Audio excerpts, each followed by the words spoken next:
Good day, everybody. This is Marcel Pertut, Etienne Marcel Pertut, and welcome to the latest edition of Fighting Peaches.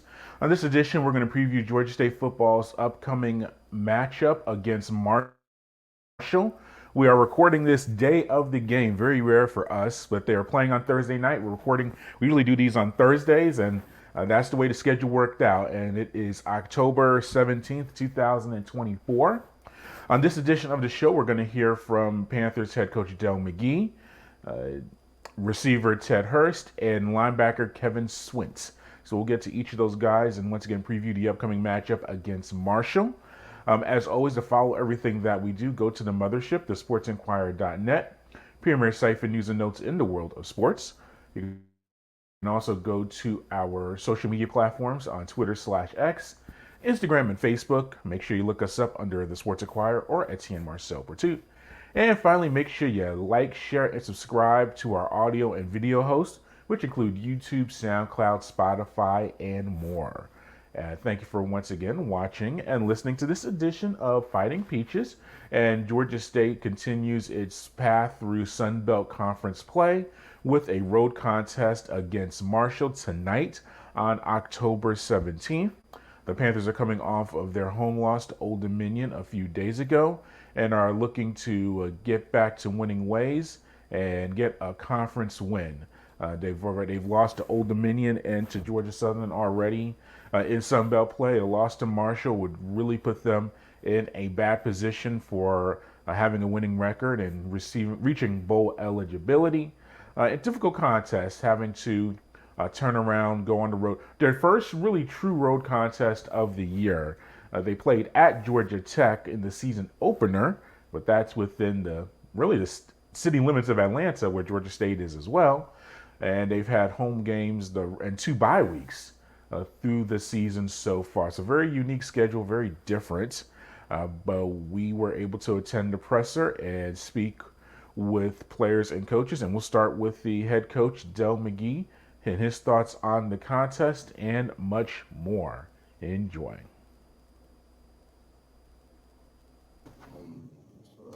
Thursday evening, so that was good for our guys to kind of get in those elements and go to work. Still got another day of preparation tomorrow. We also travel, so we're looking forward to our first road game being on ESPN2 that we're going to have playing in front of a hostile crowd. So I know our guys are excited about playing on the road and accepting that challenge of being one on the road and just seeing how we progress in this short amount of time. Different schedule, definitely out of our routine. That's one thing we talk about, just getting into a routine once we get settled. At the end of the day, it still goes back to our preparation and situational football, trying to control line of scrimmage and tackle, hit, run, and open up for questions. Coach, what challenges does a short week present to you just on the field? And then also you mentioned the first time you're leaving the city of Atlanta as a team. What challenges has that presented to you with the preparations?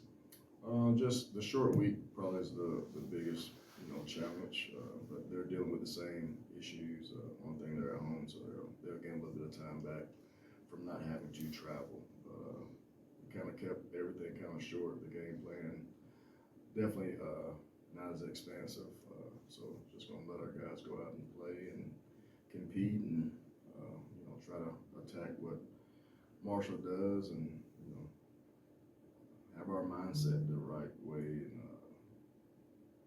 find out about who we are as a team and just setting a new standard of being on the road and what that looks like. So there'll be a lot of questions and things that we got to answer after the game, after the travel plans, and we'll make those adjustments moving forward. You've talked about the challenges of upcoming playing 8 straight games, but what are the benefits of finally getting to play back-to-back weeks for the first time in about a month? I think your game conditioning it levels off because you're playing at the speed of the game and your conditioning level is back to normal. Where when you take some time off, it's like, man, that first drive I'm exhausted. I'm a little bit more winded than normal. So that routine of just all the elements and change the pace of the game kind of flows. And once you're in that kind of game setting week to week to week, the conditional levels are balanced. You made a change at quarterback in the middle of the contest against Old Dominion. Now that you've been able to review the game and I'm sure evaluate it, what are you looking for in the quarterback position just to improve? And have you made a decision on who is going to be starting against Marshall? Yep, hadn't made a decision yet. Gotta go in and grade this practice, and we'll make a decision. Just looking at tape, we just didn't execute in a lot of areas, offense, defense, special teams, that we gotta fix. And it just all goes back to how we prepare. The preparation that it takes to be successful on game night is important, and just getting our team to understand how important that is and what it looks like when it's done right, because we show them examples of, all right, this was a practice clip, same exact defense, same offensive call, you execute a call, show another clip in practice, show the look, we didn't execute on offense or defense and special teams, and the play was a failure. So it's just kind of, we wanted to make sure we reassure our guys just how important the process of your everyday business, film study, and how that carries over into the game. You can take about 8 plays out of that game, and it's a totally different game. The feel of the game is different. We had opportunities for some momentum type plays to change the game, and we had some bonehead penalties that negated some of those opportunities. So I'm not gonna say bad luck, but just unfortunate mishaps that are occurring that we're not catching a break on right now. What impact has Kenyatta had kind of patrolling the middle of the defense there at safety? Yeah, he's doing a good job. He has really good ball skills.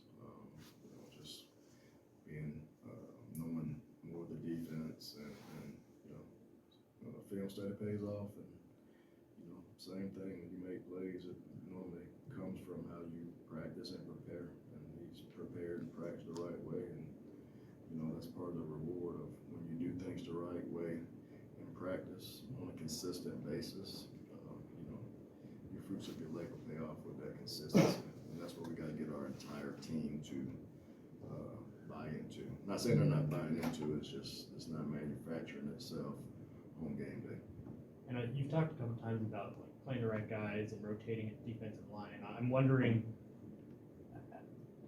because the guys are playing in different packages, you can't necessarily say going in, this guy's gonna play this many snaps, you don't know how the game's gonna play out. How do you go in with an idea of like a range for different guys, and just, or how does that set out to actually setting, like, this might be what the rotation's gonna look like? Yeah, that's hard to predict because it takes all 3 phases. You never know how long our offense is going to keep the ball and vice versa. So the number of snaps is not necessarily the key component. It's just more so how can we keep guys fresh and play more guys. So however long it takes on either side of the ball, we got to make sure we're subbing and trying to keep guys fresh and making sure the calls that we make when certain guys are on the field, that they can execute those calls, because some guys got a different level of the offense and defense, and we got to make sure we're in tune to that as coordinators. Could you talk about traveling and the possible benefits of road trips? You guys are going to be on the road quite frequently now, and the things you hope for, and what it's going to look like for you. Yeah, me personally, I love going on the road. I always loved it as a player. Coach, I just feel like you kind of get away from a lot of things, distractions, from home base, and it's always a challenge. So, that's just the thing. When you go on the road, it takes us, the only people that's going to be there are the coaches and the 70 players that are traveling, and, there's no more, no less.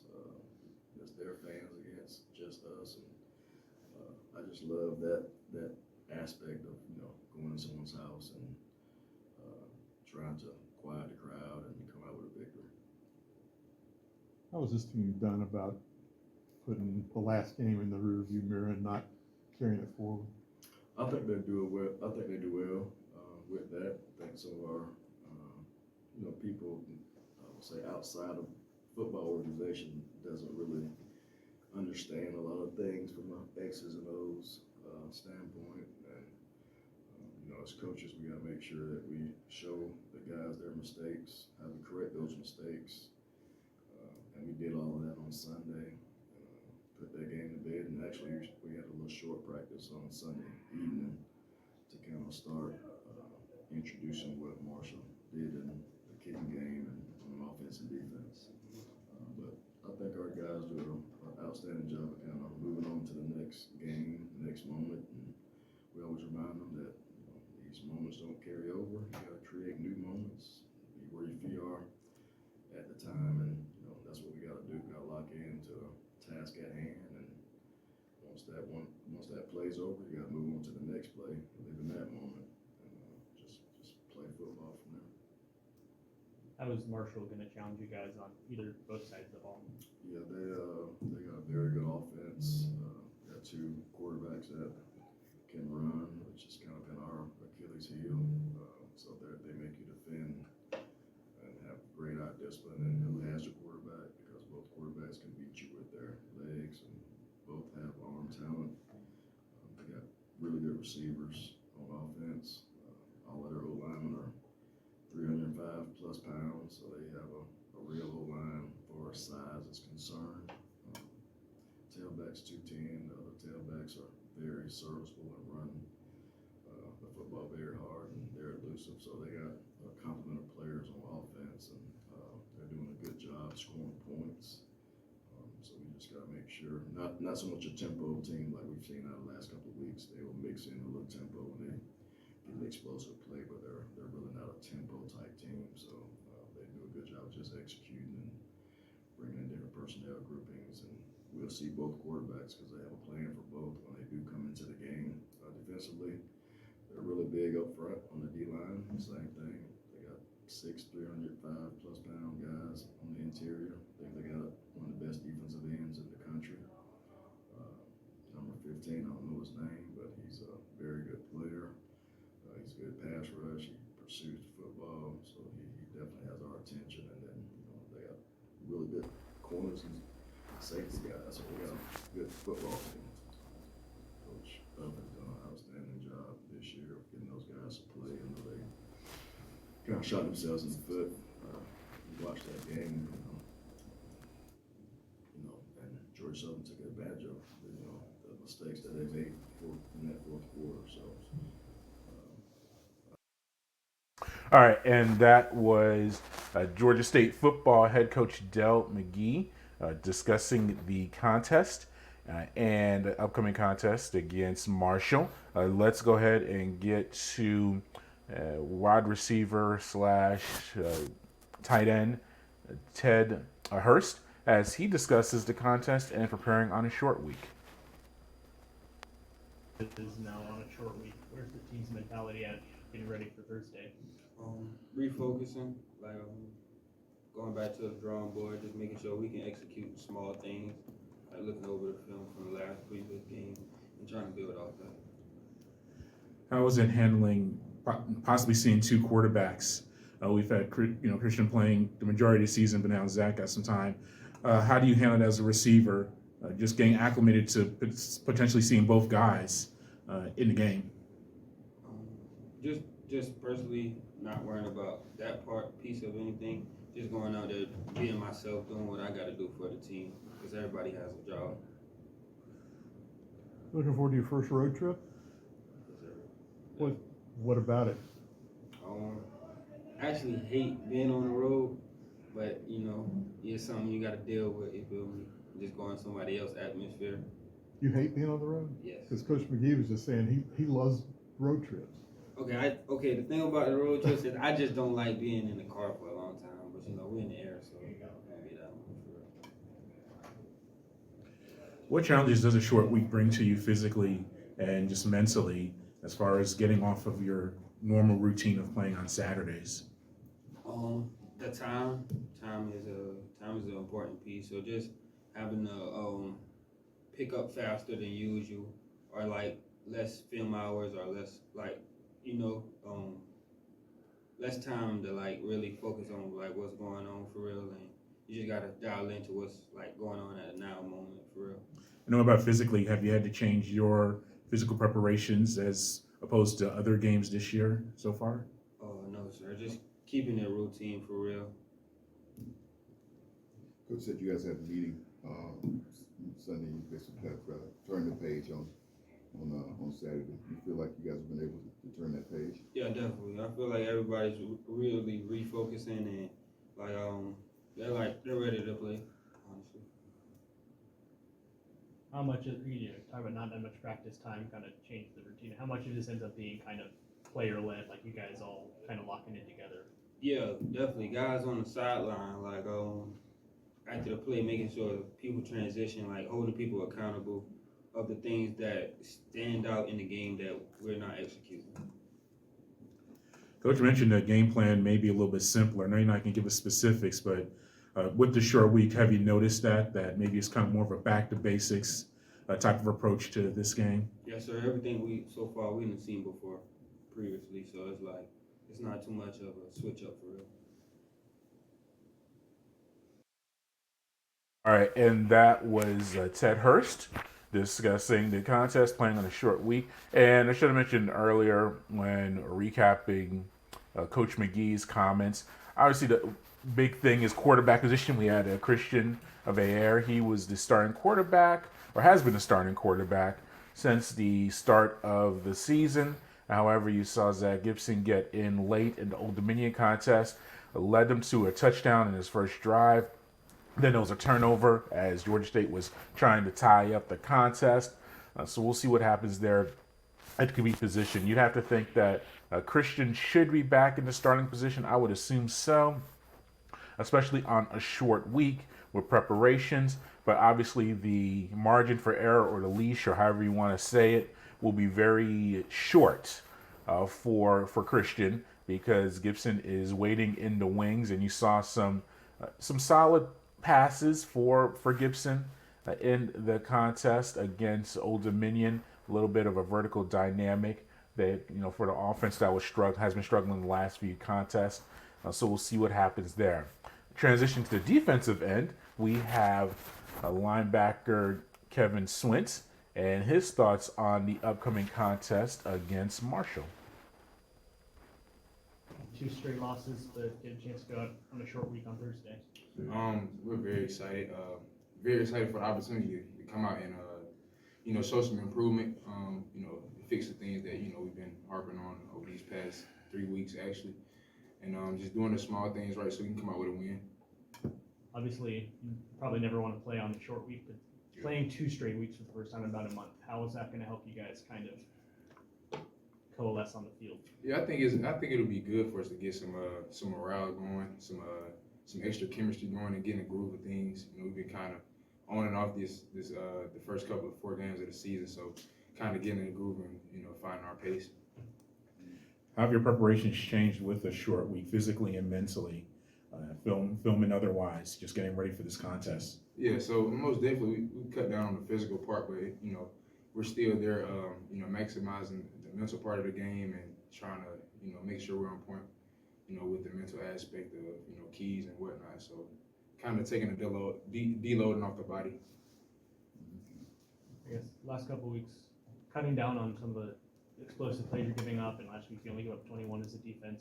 What do you think's been helping the defense kind of find a groove a little bit, especially last week? Yeah, I think it's just been being consistent. When a sudden change happens, everybody keeps our composure.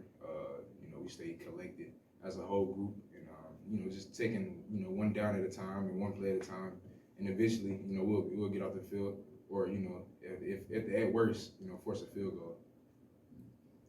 Road trip, first time you guys have traveled this season. Almost all other teams have traveled by now. And you guys are just going. Talk about that. Well, we're super excited. I'm super excited to see how the team is going to react. I'm pretty sure. I know for a fact we're going to react very well. We're only taking 70 guys. So it's going to be 70 guys versus however many people they have in the stands. So I think it's great for building a team bond and having that road mentality that you have to have a different mindset when it goes on the road. because you have your backs. You have to treat it like your back's against the wall. So I feel like it's gonna be a great approach for us. Coach McGee said he loves road games. Ted was in here and he said he hates it. Where do you stand? I gotta agree with Coach McGee. I love road games. I love being an underdog. I love just having that extra atmosphere. To know that you're going against not only that you're going against the other team, but you're going against their fan bases and whatnot. So it takes that extra focus and that extra composure to fight through all those mental and physical distractions that come forth with that. Coach mentioned they've got two quarterbacks that both kind of run, and last game against Old Dominion, that guy got free for some runs. Yeah. What are the keys for the defense to kind of limit the quarterback using their legs to hurt you? Yeah, I mean, it really starts with winning first down. When we get to those passing situations, make sure we're caging the quarterback, keeping him in the pocket, and keeping him off his spots, but also keeping him contained to where we have the upper advantage to get us off the field. All right, and that was Kevin Swint, linebacker for Georgia State football. And as I said, we're recording this on October 17th, same day as the contest, and it'll be very interesting to see what the Panthers can do. As I mentioned earlier on this edition of Fighting Peaches, very crucial. Every contest is crucial, but this one would be a major step in the right direction for Georgia State as they look to move up the conference standings, really get their first conference win, and also get to a bowl eligibility level. We'll be following it and providing analysis post-game, and be on the lookout for that on our site. Once again, thank you for listening and watching this edition of Fighting Peaches. As always, you can head to the mothership, the sportsinquirer.net, for premier news and notes in the world of sports. You can also go to our social media platforms on Twitter, Instagram, and Facebook. Just look us up under Etienne Marcel Pursuit or the Sports Inquirer. And finally, make sure you like, share, and subscribe to our audio and video host, including YouTube, SoundCloud, Spotify, and more. And once again, thanks for listening or watching this edition of the show. Until next time, good fight, good night, and be safe.